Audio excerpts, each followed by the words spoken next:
Welcome, everybody, to another episode of Iowa State Cyclones Live here on the Voice of College Football Network. I'm your host, Levi Stevenson, also the guy in charge, I guess, sort of half over at After Dark, after Cycle Fanatic After Dark. We are here again this week, talking about a couple different things. There's not a ton of football to talk about really yet. Spring practice, padded spring practice, doesn't start for a few weeks yet. So they're really just doing strength and conditioning and all that stuff right now. So there's not like a ton of football to talk about, but the main thing we are going to talk about football wise that we'll talk about is Jimmy Rogers' contract buyout. The details of those were just released via a Freedom of Information Act request. I want to say that the QC Times, the Quad City Times, was the first one to file the open records request, but the Des Moines Register and all the newspapers have essentially reported it at this point. So we're going to talk a little bit about that and kind of what it means going forward, because it's a lot different contract than what we've seen recently. From this is in contrast to like some of the coaching mega deals that we've seen over the last 20 years. Really, Dukesters here, go Cyclones, absolutely. And then we'll talk about basketball. Obviously, that's the main gig going on. And today, Iowa State blew out Arizona State. So we'll talk a little bit about that as well. So, but first up, I do think we should talk about football, and we should talk about Jimmy Rogers' contract. And so they just got it signed pretty recently. Because it was kind of a verbally agreed upon. It is verbally agreed upon for quite a while, but it wasn't actually finalized and signed until just recently. But he's got an interesting incentive structure kind of built in the buyout is tied into the incentive structure as well. So for kind of to get as a baseline, Jimmy Rogers is going to make $3 million a year. And he's signed through 2032. So he's signed for the next 5 seasons. Yeah. And right. Yeah. 26, 7, 8, 9, 10, 11, 12. Actually, no, he signed for the next 7 years. So he signed for the next 7 years, next 7 seasons at $3 million a year. But like I said, he's got an interesting incentive structure here. Let me pull it up. This was originally, I believe, the request came through the QC Times, I believe, but this is a great, yeah, we'll do some of that as well. That seems fun. College football 27 predictions. Let me pull this up here. QC Times filed the original records request, and then now like a lot of the newspapers have all reported this. I believe this is from the Waterloo Cedar Falls Courier. So he's going to say $3 million base salary for the next 7 seasons. And then he gets bonuses for everything, which the bonuses are not uncommon. It's $250. It's $250,000 if you win 7 games, $500,000 if they win 8, $750 if they win 9, $1 million, an extra $1 million if they win 10, 12, 1.25 if they win 11, 1.5 if they win 12. So that's not a stacking thing. That's just once you hit this threshold, that's your bonus. So essentially, it's an extra $250,000 per extra win. Essentially, it's $250,000 per win above 6. So kind of a funny thing. We go back to the old the Matt Campbell quote: "The bullshit teams care about 6 and 6." Well, this contract cares about 6 and 6, which is funny. Let me zoom this in just a little bit so you can read this a little bit better. $100,000 if they appear in the championship game. $250,000 if they finish in first place in the regular season and appear in the conference championship game, but do not win. $250,000 if they win but not finish in first place in the regular season, and then $500,000 if they finish first place in the regular season, including a tie, and they win the conference title. What's really interesting here is that the prize for finishing first place in the regular season and not winning the conference title is the same as not finishing first place in the regular season and winning the conference title, which is very strange now that I'm kind of reading it again, because the regular season championship doesn't mean anything. It doesn't mean anything. Um, and really the just because of the current situation of the Big 12 and just how the playoff works, as things are currently set, the runner up in the Big 12 is definitely not guaranteed a playoff spot. Definitely not. I mean, and in the last couple of years, they have not had two teams in the playoffs. So right now, the runner up for the Big 12 is probably not making the playoff. If you win the conference title, though, you are one of the possible auto bids into the playoff, and most likely you're gonna make it as an auto bid. It would be a very weird situation, which the Big 12 would not. The Big 12 champion would not make the playoff. But well, I guess sort of. Last year you had the ACC where it had Miami as an at-large, but Duke, the conference champion, didn't make it. But that was a 7-5 Duke team, and the ACC was horrible. Whereas Iowa State, if Iowa State was going to win the Big 12, they'd probably have to be 9-3, 10-2, something like that. So they're not going to get left out if they're a Big 12 champion. Um, but it's strange to me that you get the same bonus for these two these two very different finishes, because this one is you finish in first place in the regular season, but explicitly did not win the conference title. Football doesn't have a regular season title and a conference championship title like basketball does, which the basketball one really kind of does and doesn't matter anymore. I mean, like it sort of does, but like even the regular season title, you could say the regular season title is like a better conference championship. And well, it used to be when the Big 12 had a true round robin, but now the Big 12 regular season title in basketball, you could argue how much that actually means, which, you can still say it's the best like measure of a conference champion, but in the end, the winner of the conference tournament is the one that gets the auto bid into the NCAA tournament. And in football, the winner of the conference is the one that is in line to get an auto bid into the college football playoff. So the conference championship game and the conference tournament in basketball are definitely more important to win than the regular season title. But this one essentially is placing the same weight on the regular season title, which functionally kind of means nothing, and winning the Big 12 championship game. It's strange that it seems weird to me that those are weighted the exact same, even though one produces virtually a guaranteed playoff position and the other one absolutely does not. But you do get a $500,000 if you get a tie for the first place and win the conference championship game. Again, I don't know if I would have to me, you would have said one at $250,000 to say this is what you get if you finish in first place. Actually, what you would just say to me is you would say $100,000. I would have bumped this up $250,000 to appear in the conference championship game. $500,000 if you win it. Done. Like what in what scenario?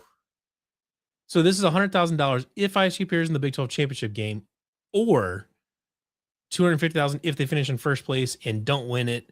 250,000 because it's an or there. So it's not like it's you get this $100,000 and this $250,000 for appearing. You get $250,000. So this is like a weird. I'm not sure when this would kick in. It's kind of strange. I don't know. That's very weird. But anyways, you get some miscellaneous ones here. 50 grand from any season in which ISU is selected and participates in a postseason bowl game or selected to the CFP. So you're automatically getting 50 grand just for making a bowl game. 50 grand, another 50 grand if you win a bowl game or a playoff game. Another 100 grand if you advance to the college football play. If you play for a national title, you get 100 grand.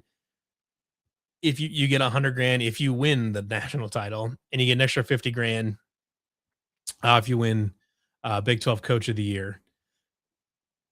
100 grand, just 100 grand seems like low for winning a natty, but yeah, you would end up having a ton of extra, because you'd probably end up hitting that one or that one, and you'd probably hit that one or that one, and then you'd hit that one, that one, that one, that one, and probably that one. Um, so there was a clause in Campbell's contract that allowed him to reduce his personal incentives by up to 100,000 and spread those bonuses among staff as he likes. It's unclear if that's also applied to Rodgers. So yes, we don't know if he has the same assistant pool that um, Campbell had available to him or not. Um, but the important part of the buyout here, though, is that it's 100% of the base. It's the 100% of the entire base compensation remaining for the balance of the term of the agreement. Um, and it gets reduced each season by half a million. Each season by half a million for every game won beyond 6 games, which is very interesting. So the math there, he's right now because he's at 7 years for 3 million. So he's got his $21 million contract. That's what his total value is. Let's say he goes 8-4 for each of the next 3 seasons. And yeah, we'll say 8-4 each of the next 3 seasons. So he's won 2 games above. So you're reduced it by $1 million each season for the extra wins. So a million this season, million the next season, million the season after that. So you're losing $3 million off of the buyout in just in extra games won.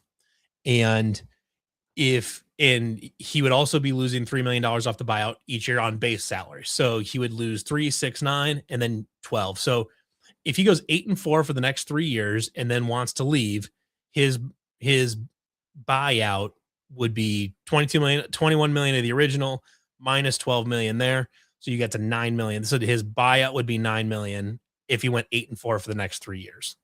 And then, that kind of goes from there. If you go 10-2, 6-6, 8-4, it's the same thing. Because it's a $500,000 for each game won beyond 6 games.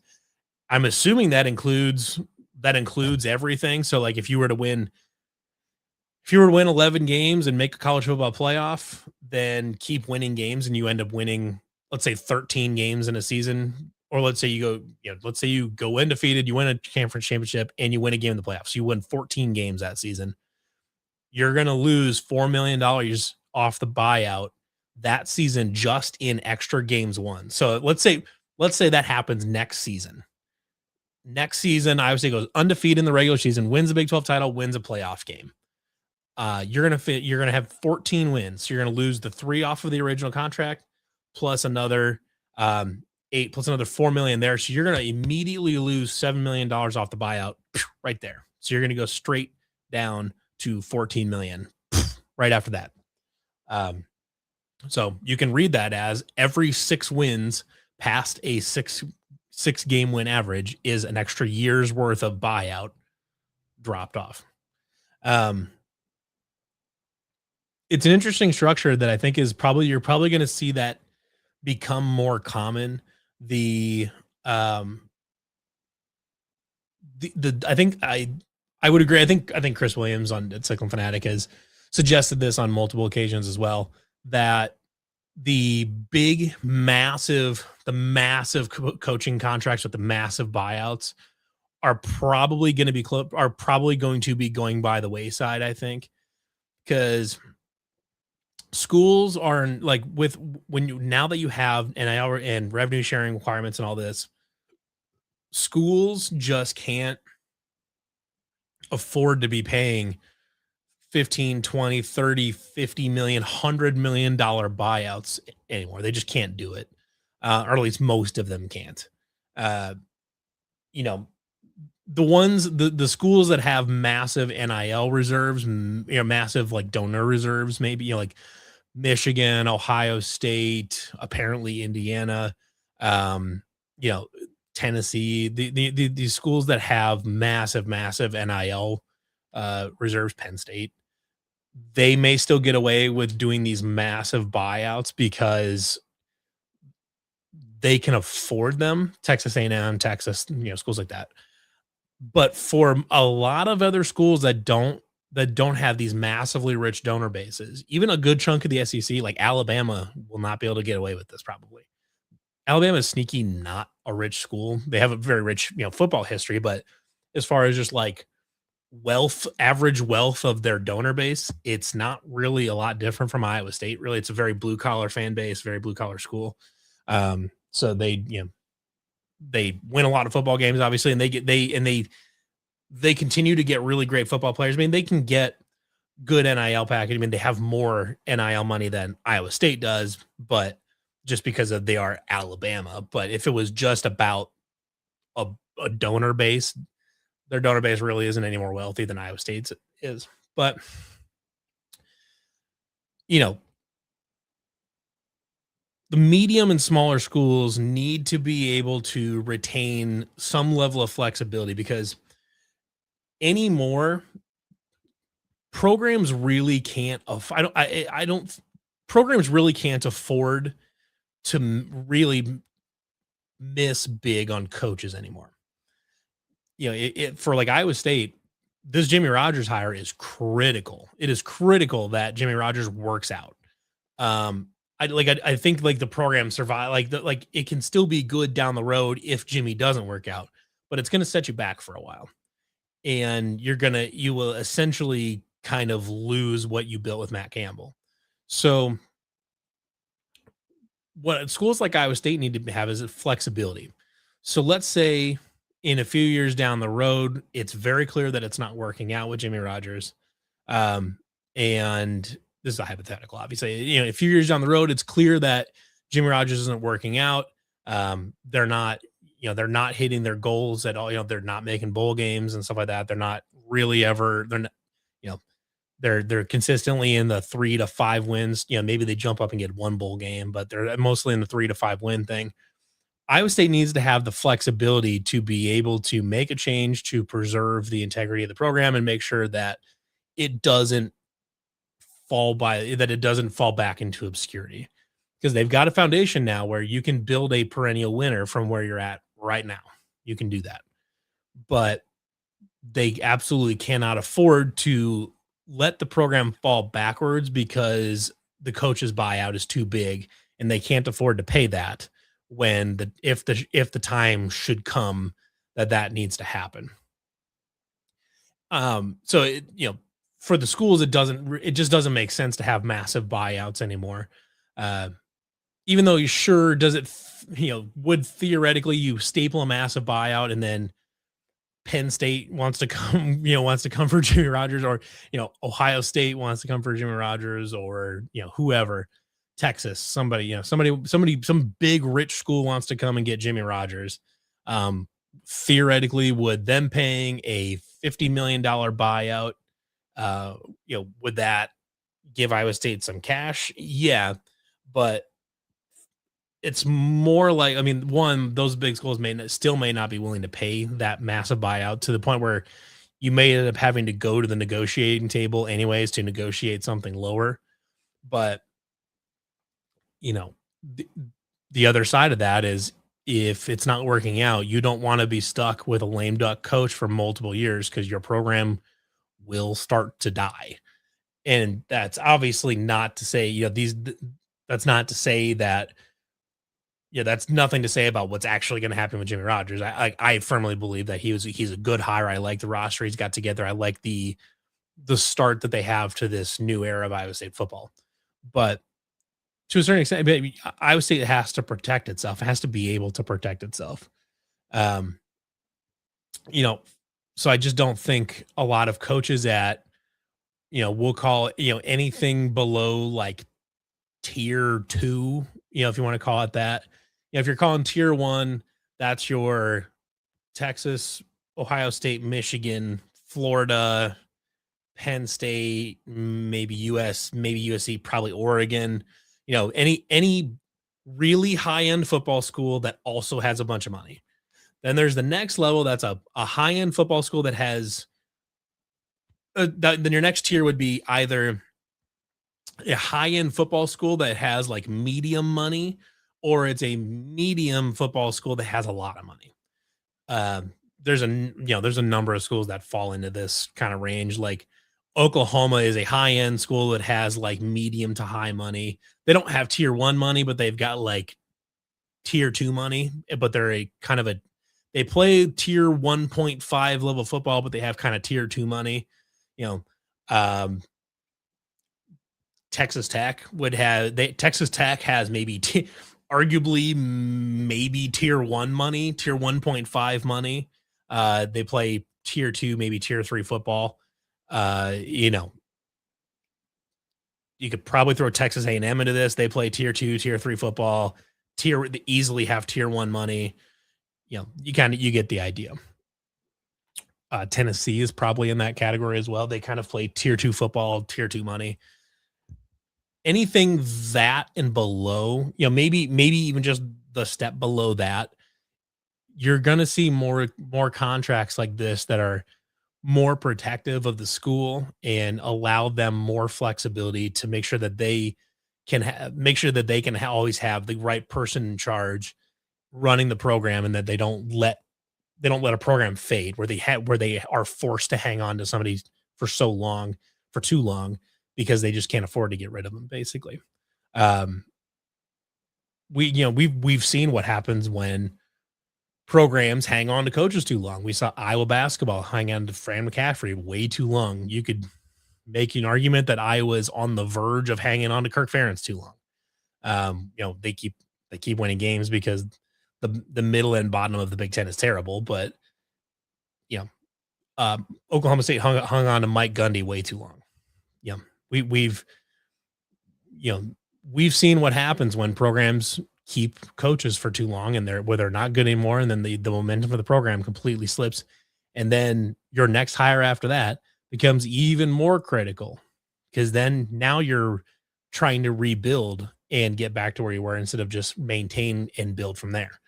So overall, I think Iowa State did a good job with this contract. It's I think it's good for Jimmy because he can make a bunch of money if he puts together a winning football program. He can make a bunch of money. You know, just going 10-2 and making a Big 12 title game is going to get him. What did I say? 10-2 gets him an extra million there, so that gets him to 4. You're going to get at least an extra quarter million out of 10-2. You're probably not. You maybe finish tie for first place. Depends on if those two are out. If it's like lose to Iowa, lose one conference game, maybe. You're probably getting 250,000 there. You're probably getting a million there. So just from making the Big 12 title game, you're probably getting to 4. You're probably getting to 4.5 or 4. You're getting to 4.25, and then maybe you get an extra 5. Maybe you get to 4.3 right there if you win the Big 12 Coach of the Year, stuff like that. He can make decent money, each year by just him putting together a thing. So it works for Jimmy. It works for Iowa State to keep this thing manageable in case it doesn't work out. It gives Jimmy some flexibility if he wants it. I mean, they can always negotiate these things. They can work on something later on a later contract if they want. But overall, I like this contract really for both sides, but especially for Iowa State as well. So, all righty, let's move on to men's basketball in the Big 12 tournament. Today, they took on Arizona State and just shit canned them, blew them out of the water. Won by 49 points. This was the type of game that this did. Yeah, 91-42, so they won 49 points.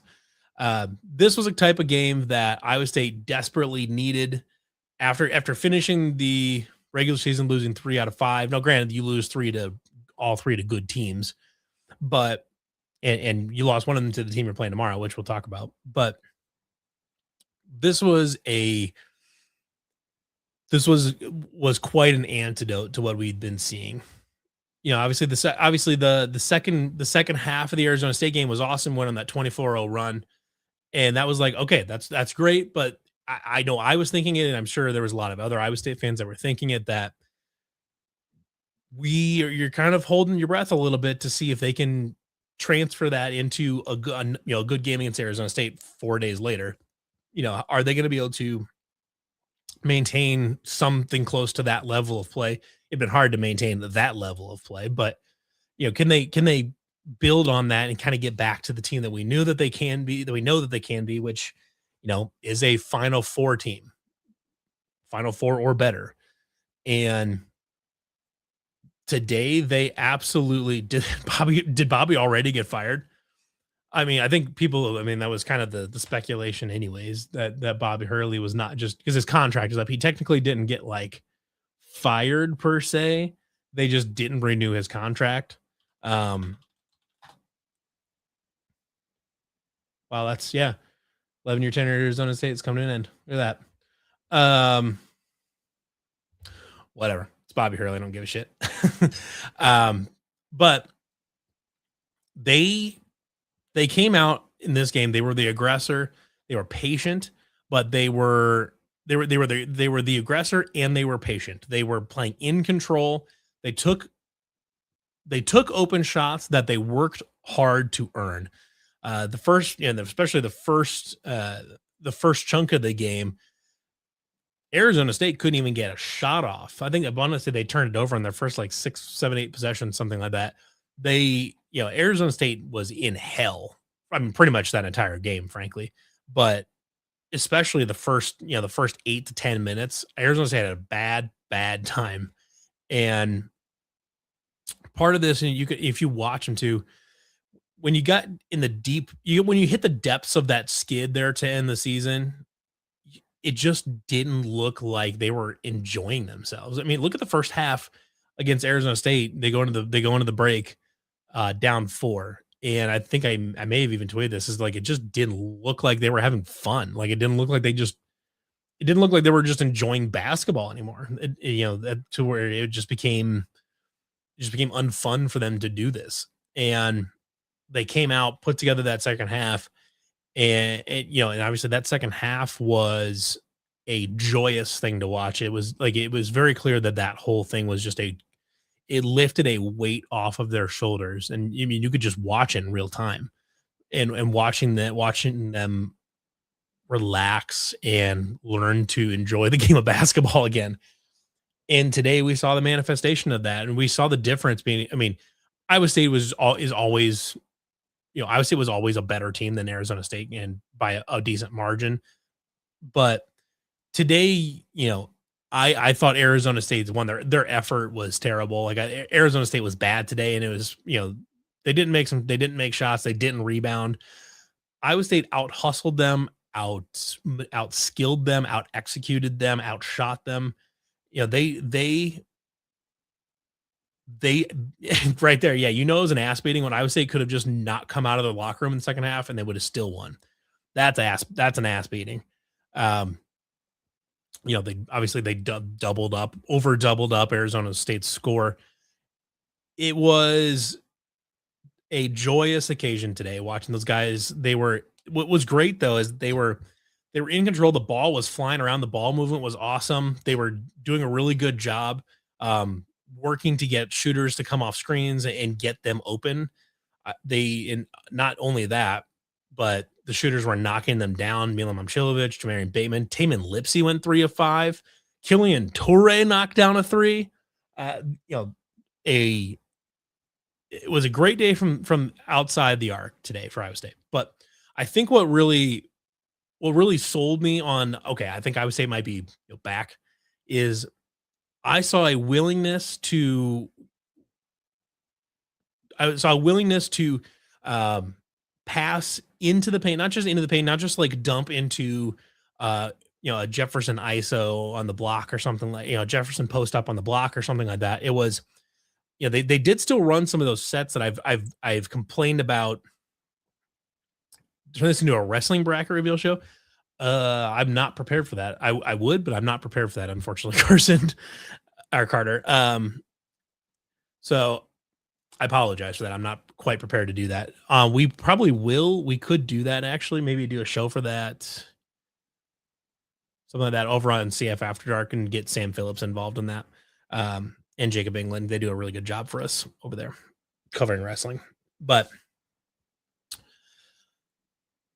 the offensive sets that I've bitched about 100 times is where they park Blake Buchanan up at the top of the key and they just run dribble handoff motion sets around him and basically just kind of use him as a screener. And I've always really, really hated that. And that was because that's all they ever did with it. Today they ran some of that, but one, they would switch between Buchanan and Jefferson being out there. And two, not only were they looking at the handoff, but they were also looking to their left for a shooter.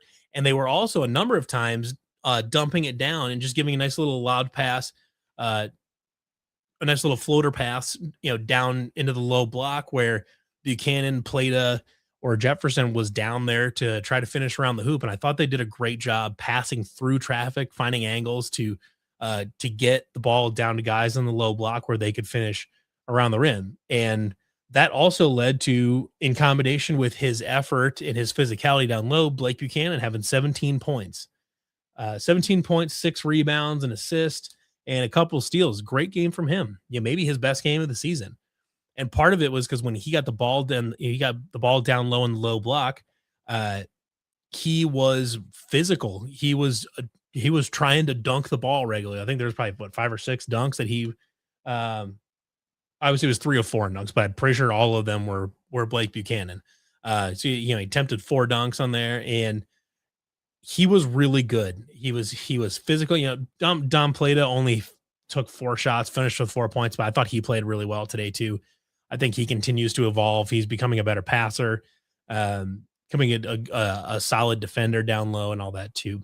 But we saw Josh Jefferson have maybe the one of the better games of his season with 20 points, 12 rebounds, 4 assists, and 3 steals. I mean, he did have 3 turnovers, but I'm not super worried about that. He was still positive on assist to turnover ratio. And, to an extent, Joshua Jefferson's aggression kind of can result in him having a couple turnovers. So, you can live with a couple turnovers from there.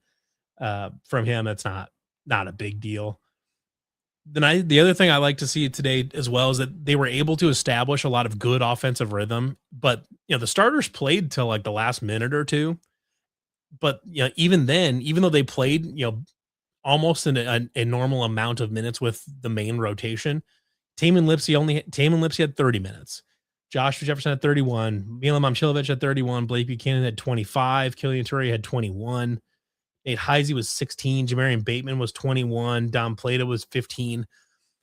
These are all below their season, or the main starters were all below their season averages in minutes, but they were able to get more pieces of that main rotation, more minutes as well, and still maintain good fluidity within their sets.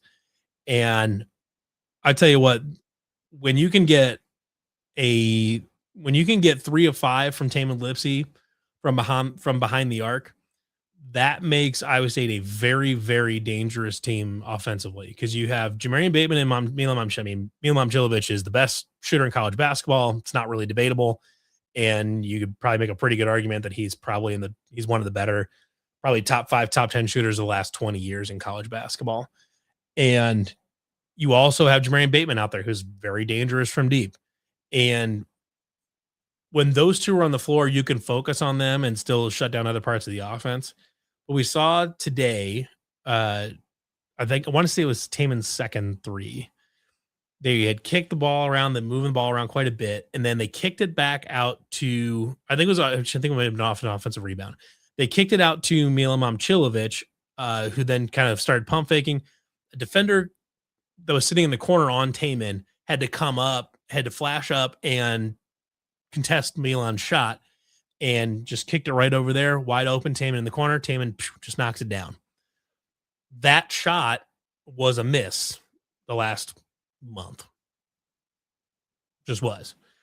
If Taman can consistently knock down that shot and not allow defenders to just freely move away from him on the 3-point line and go contest somebody else, that is a huge, huge development for the offense, because that frees up a lot of space. It limits how much the defense can rotate off of certain people to help and to trap and whatever else. If he can keep that up and keep playing good basketball, a couple steals today, four assists, 11 points, 3 of 5 from 3-point range for Tamin Lipsy today. If he can do that, that is a big, big boost for the offense.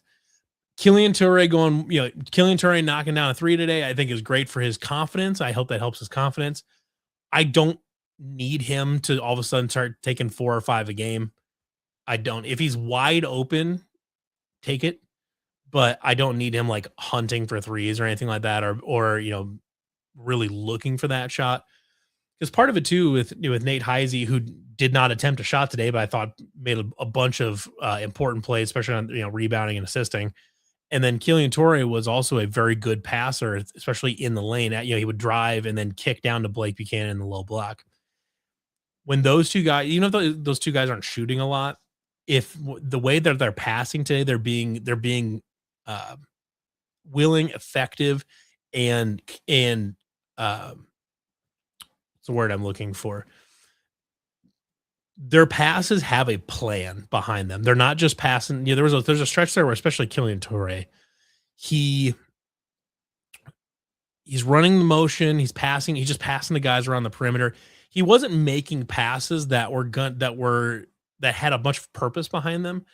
He was making passes to guys just for the sake of the ball being moved, but they never really accomplished much of anything.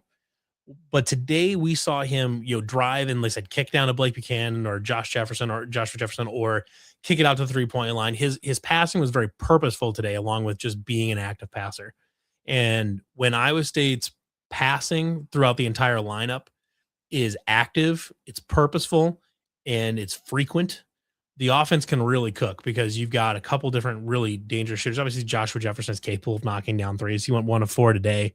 He's not like a super high percentage guy, but he's good enough that he can knock down three. That you're fine with him taking pretty much any 3-pointer he wants to take. So if they can keep that up, don't even let bigger teams, who they're going to pack the paint.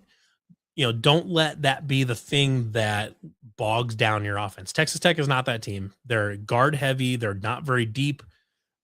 Once again, Texas Tech is going to try to just shoot 1,000 3-pointers and hope that they make enough of them to beat you.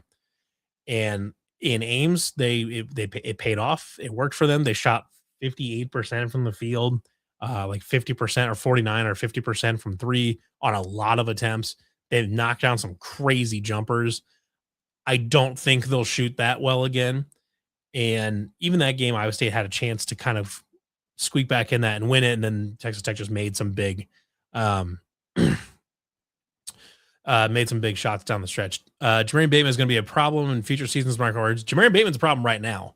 If you're an opposing team right now and Jermaine Bateman is not on your scouting report, you are making a mistake.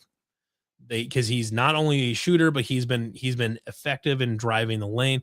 It was 3 of 11 today. Like, he wasn't a super efficient scorer today. He still had 9 points, but you cannot leave him alone. You have to respect him out to 30 feet. Basically, you have to respect what he's doing. You have to guard him tight. He's become a very good defender in himself. He had the 1 steal today, but he also had a couple situations where he got in there and tied the ball up and got a jump ball out of it. And if Jermaine Bateman's not already on your scouting report as an opposing coach, you're going to miss something and he's going to burn you. And that's Redbird's right on here. Yeah, Tech made so many clutch shots at the end of the shot clock. It's seen to mess with the Cyclones' mojo. That's exactly right. Where it's like every time in that game that Iowa State was getting ready to, they were coming back, they were chipping away at this thing. They'd get to 10, 11, or they got within 6 the one time, I think, 9 points, something like that. Every time they get close to finishing off this run and really crawling and getting back into the game, Texas Tech would bury some crazy jumper. And it's possible that they do it again, but the odds are not in their favor that they will shoot that well against Iowa State again. So right now, Texas Tech is not terribly different from like the 2012, 2013 Cyclones with Will Clyburn, Chris Babb, Chris Allen, Corey Lucius. That team was very dependent on jump shooting. Tyrus McGee. And when they were knocking down jump shots, they were very difficult to beat. They could put up 100 in a heartbeat. They could in a blink of an eye, they'd have 100 on the board. But if the jump shots weren't going down, they could lose to some very, very mediocre teams. And I believe Ohio State was one of them. And because the jump shots were not going down that day, and they got beat. And well, actually, George Yang was on that team too as a freshman.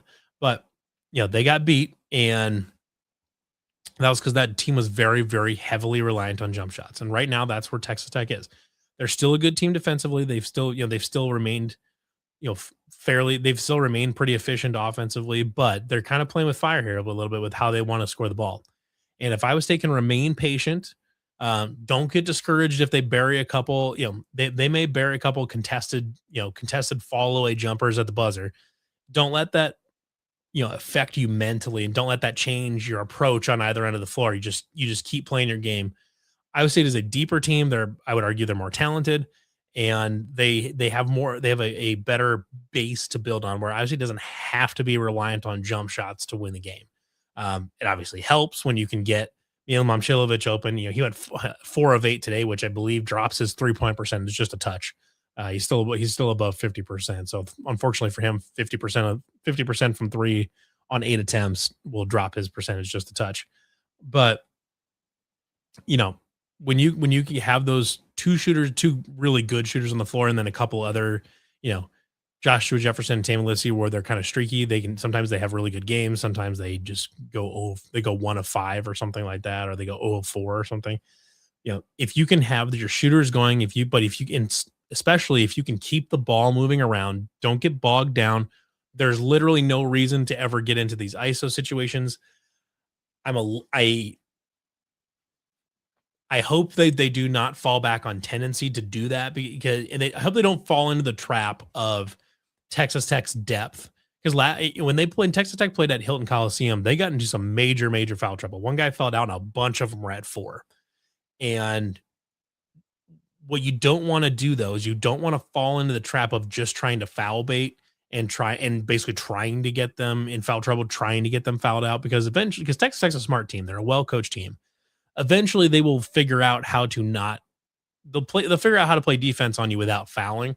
But if your strategy to just clock fouls on them basically results in you bogging down your offense, or results in the ball movement slowing down, or results in an inefficient game in the post, then it's not worth it. You can play your normal game, you can move the ball around, and Texas Tech's depth can still come to bite them in the form of fatigue. So, you know, don't be afraid to take it to the hole and try, and see if you can, see if you can get an and one. Obviously you don't need a foul bait, but be physical with them, drive it at them, and make them defend without fouling. But if you start going hunting fouls, like they did against them in the first matchup, it can burn you if you don't remain efficient. And at that point you become a jump shooting team. So I would say it is not truly is not in the half court, is not, or really in general on offense. I would say it is not. They're not a jump shooting team. They're not a grind out half. They're not, but they're not uh, a running team that just wants to score everything off of turnovers. I mean, absolutely, they are happy to do that. They force turnovers, get out in transition, and finish. But they don't have. I wouldn't. Tamin Lipsy is probably the best transition finisher on the team. Joshua Jefferson tends to get a little too cute. He doesn't get super physical at the rim. Blake Buchanan can't. Buchanan, Plata, you don't really trust to handle the ball in transition. Jamarian Bateman, maybe, especially if he's on his own, obviously can take care of it. Killian Torrey is fine. Tamin Lipsy is probably best transition finisher, but you don't really have a lot of bigs that are good finishers in transition. Joshua Jefferson's okay, but like I said, I think he gets a little too cute sometimes. But they can run for stretches, they can grind out for stretches, but they fall somewhere in between, where they want to play tough defense, and if they can turn you over, they're gonna run. But if you make a basket, they're not going to be the type of team that then pushes you back up the other end of the floor and tries to catch you sleeping, like Fred's teams did with Jameel McKay, or Fred and Steve Prohm's teams did with like Jameel McKay and stuff like that, where you'd get a make, and then you'd immediately just start pushing it right back down to the other end and try to essentially catch them sleeping, catch them on their back heels. And obviously it's not going to do that.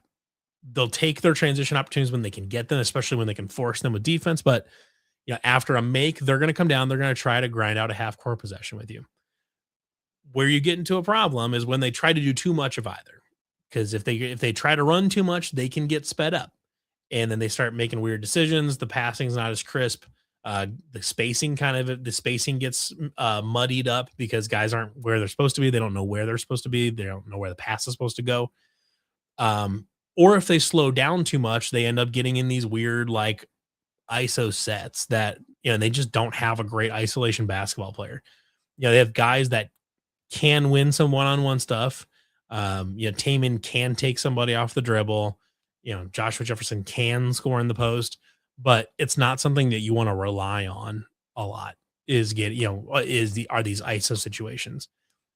I mean, the one you maybe even feel the most comfortable with is maybe just Milan backing down his defender in the post and just hitting him with the Dirk fade. Maybe that's the one where you feel most comfortable with, but even he hasn't really shot. They haven't really tried to get him that shot anytime recently. But when they keep the ball moving, when they don't bog themselves down by just running these weird grind them out ISO sets, this team is really, really, really good. So I need them to not fall into that trap against Texas Tech where they start trying to hunt for fouls to build up Texas Tech's foul count. I think you just play your game. The fouls will come. The fatigue will come on their part, which can lead to fouls. You let let their depth issue be their depth issue. Let them play with a hand tied behind their back rather than potentially end up getting in a compromising position because you tried to put the other hand behind their back. And I have confidence that they will do that, but this team has been prone to accidentally play itself into some bad habits. So I want them to avoid doing that. And I think playing the starters as long as they did against Arizona State was very, very intentional.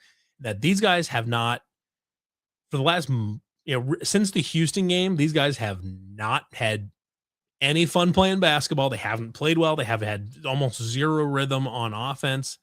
The defense has been spotty, and today they got to just play a full game of basketball, playing great offense and great defense for 40 minutes.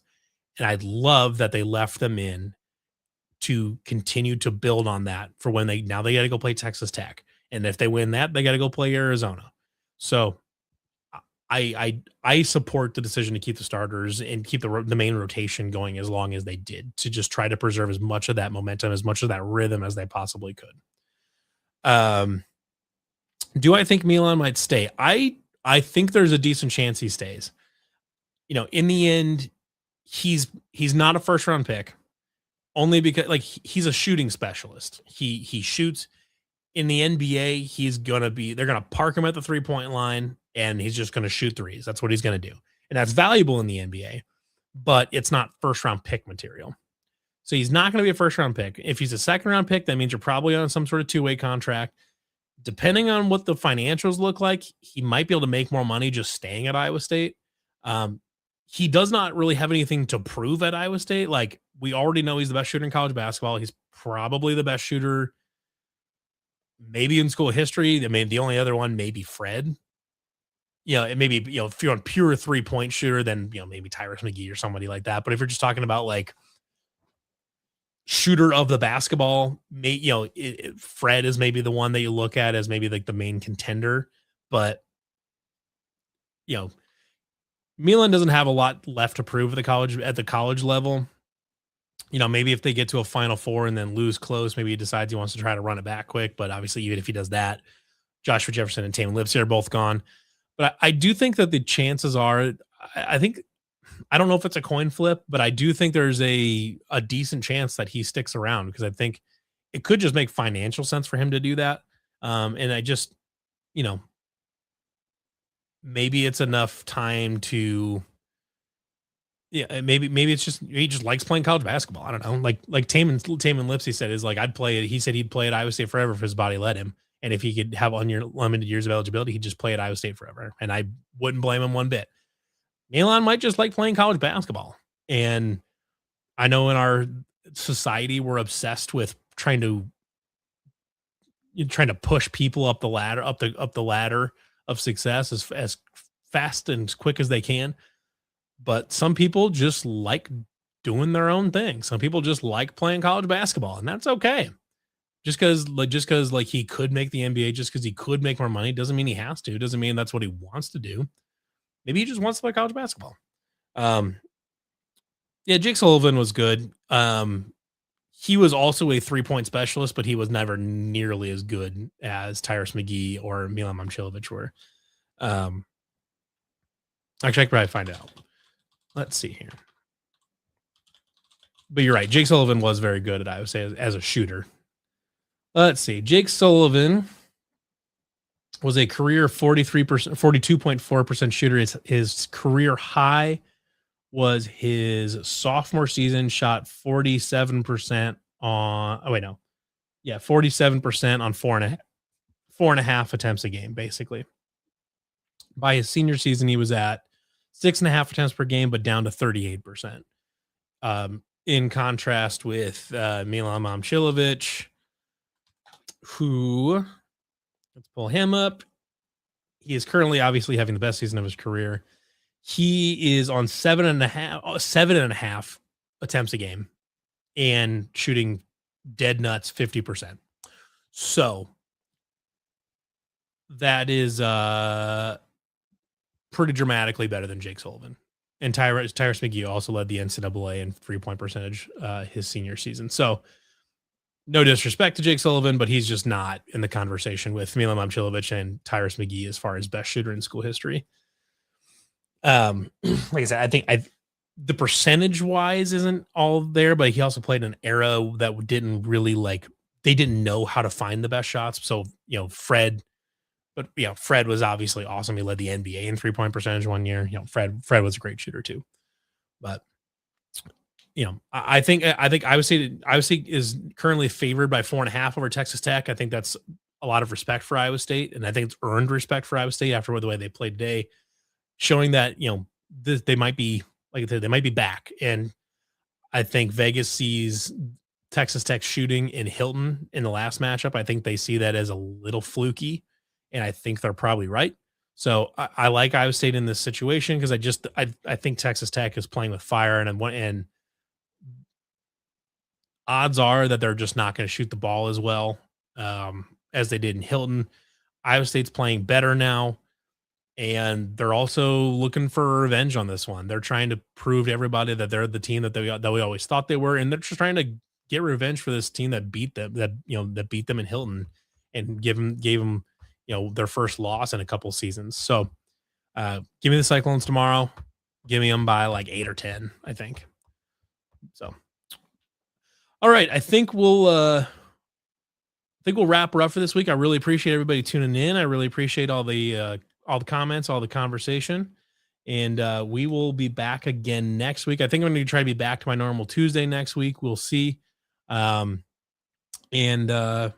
before you know it, we'll be in football season, which is exciting. So, everybody, thank you for tuning in. We'll see you again on Tuesday, and go Cyclones.